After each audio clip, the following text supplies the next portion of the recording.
Hello everyone and warmly welcome है दोस्तों आप सभी लोगों का आईफास की इस शानदार और बेहतरीन प्लेटफॉर्म के ऊपर। तो दोस्तों as all you know GAT B 2025 का रिजल्ट लग चुका है और उसी के साथ साथ आईफास के होनहार और मेहनती बच्चे जो है इस एग्ज़ाम्स में क्वालिफाई हो चुके हैं।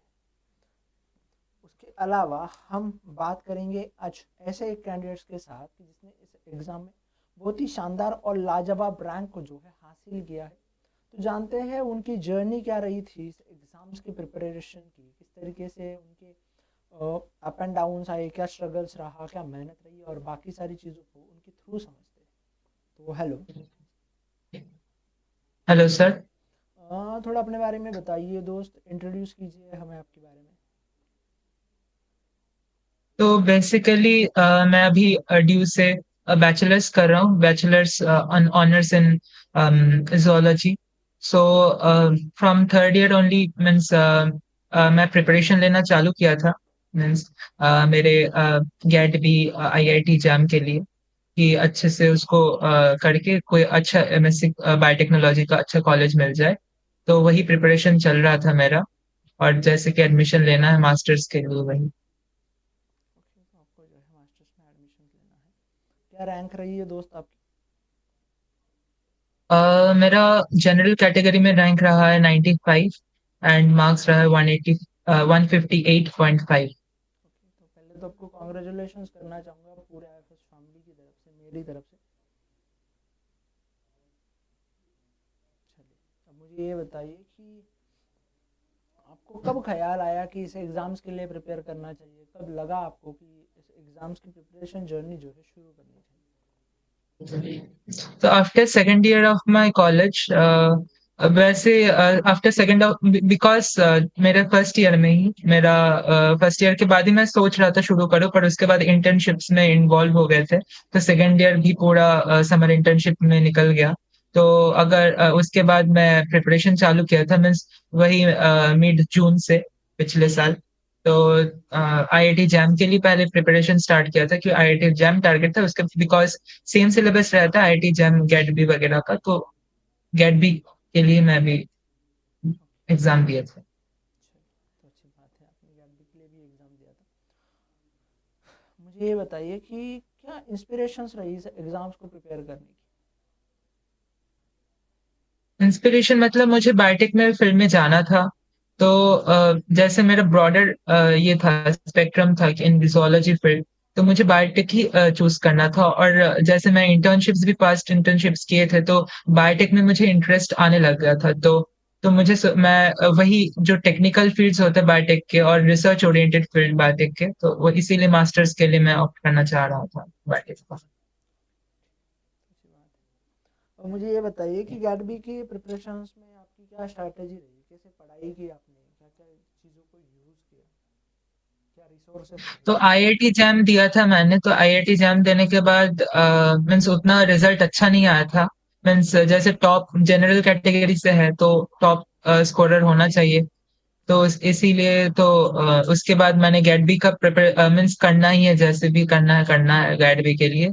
तो I started preparing for GAT B just after the IIT JAM ended, result was declared. तो उसके बाद आईआईटी गेट के लिए मैं पीवाई क्यूज वगैरह पढ़ना चालू किया। मीन्स और रिवाइज करना चालू किया। मैं हर समय जितना भी पीवाई क्यू सॉल्व करता था उसका सारे जहाँ पे मैं लैग कर रहा हूँ, कोई टॉपिक लैग कर रहा हूँ या फिर एक डाउट कॉपी मैं बना लिया था और एक मिस्टेक कॉपी बनाया था जिसमें जो जो गलती होता था उस क्वेश्चंस को लिख के फिर मैं उसको रिवाइज करता था। और जिससे कि मेरा बैकलॉग ना रहे और टॉपिक्स भी क्लियर हो जाए और वही कंसेप्ट क्लियर हो जाए गेट बी के लिए। तो ऐसे प्रिपरेशन स्ट्रेटेजी रहा था मेरा। और मेरा गेट बी का जो आईएफएस का वो पीवाईक्यू बुक है, वहां से भी हम मैंने प्रैक्टिस किया था। तो वो बहुत हेल्प किया था मुझे। और यही है, पीवाईक्यू प्रैक्टिस करना है और टॉपिक्स वगैरह कवर किए थे जो जो टॉपिक्स इंपॉर्टेंट है। और मुझे ये बताइए कि सेक्शन ए के लिए एंड सेक्शन बी के लिए कैसे पढ़ा था? तो सेक्शन बी के लिए जैसे हमें 100 में से 60 क्वेश्चंस अटेम्प्ट करने होते हैं। तो वहां पे चॉइस रहते हैं हमें। तो बायोलॉजी तो मेरा मेन फोकस था, और पीसीएम तो ठीक है, हो मीन्स थोड़ा थोड़ा कर कर लिया था, आईआईटी जम के लिए भी प्रिपरेशन था। और इसीलिए उसके बाद मैंने 60 क्वेश्चंस में 60 क्वेश्चंस ही अटेम्प्ट करके आए थे, और इजी थे। और प्रिपरेशन स्ट्रेटेजी ये रहा था कि बायोलॉजी में ज्यादा फोकस किया था मैंने, कि बायोलॉजी कैसे भी करना है। और आईआईटी जैम का भी मीन्स गेट बी का थोड़ा इजी आता है आईआईटी जैम के कंपैरिजन में। और जो हमारा वो सेक्शन आता है सेक्शन ए में, तो मैं वहाँ पे केमिस्ट्री का थोड़ा ज्यादा ध्यान दिया था। उसके बाद बायोलॉजी का तो रहता ही है, कॉमन क्वेश्चंस जो जो है वो नॉर्मल फ्लो में होता गया। यही है। ओके, चलिए तो अच्छी बात है। अब मुझे ये बताइए कि सबसे हार्ड यूनिट कौन सी लगी सेक्शन बी की? सबसे हार्ड?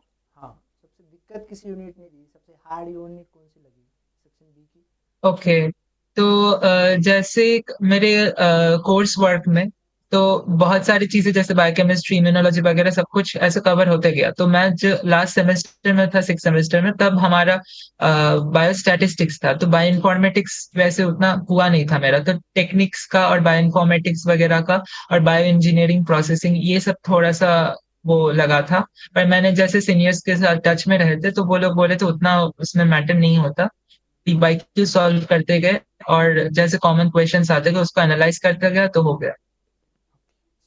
बहुत अच्छी बात बताई आपने। अब मुझे ये बताइए कि सबसे ईज़ीएस्ट यूनिट कौन-सी लगी थी, या उस यूनिट में जो है आपको बहुत कंफर्टेबल फ़ील हुआ? ओके। तो इम्यूनोलॉजी इम्यूनोलॉजी मेरा वो पार्ट था कि मेरा स्कोरिंग पार्ट था। और उसके बाद बायोकेमिस्ट्री में बहुत ध्यान से किया था आईआईटी जैम के लिए प्रिपरेशन के टाइम, तो उसका भी वो फायदा हुआ मुझे। और सेल बायोलॉजी तो है ही। और मीन्स ओवरऑल ऐसे छोटे छोटे जो जो यूनिट्स है, माइक्रोबायोलॉजी हो गया, इम्यूनोलॉजी हो गया, दिस आर स्कोरिंग यूनिट्स। तो जैसे आईआईटी जैम के लिए प्रिपरेशन किया था तो मुझे हेल्प कर गया उसमें। बहुत अच्छी बात, लाजवाब बात कही आपने। अब मुझे ये बताइए कि क्वेश्चन प्रैक्टिस की, टेस्ट सीरीज़ की, मॉक टेस्ट की, क्या स्ट्रैटेजी रही थी? जैसे मुझे मॉक टेस्ट अगर देता हूँ, मैं टेस्ट सीरीज जो भी अप्लाई कर रहा हूँ एक तो उसका करने के बाद मैं मार्क्स देखता हूँ कितना आया, उसके बाद एनालिसिस करता हूँ टॉपिक वाइज कितने क्वेश्चंस उसमें रहे और कहाँ कहाँ मैं लैग कर रहा हूँ, कहाँ का कॉन्सेप्ट मेरा नहीं बिल्डअप है। और उसके बाद जो क्वेश्चंस मेरा वो मिस्टेक हुआ है, तो मिस्टेक कॉपी में मैं उसको लिख के रिवाइज करता था, मीन्स जहाँ पे मैं लैग कर रहा हूँ। और कॉन्सेप्ट ऐसे मैं तैयार कर रहा था, क्योंकि कुछ कुछ कॉन्सेप्ट्स मेरे छूट गए थे, तो वो सब मैं तैयार कर रहा था ठीक से।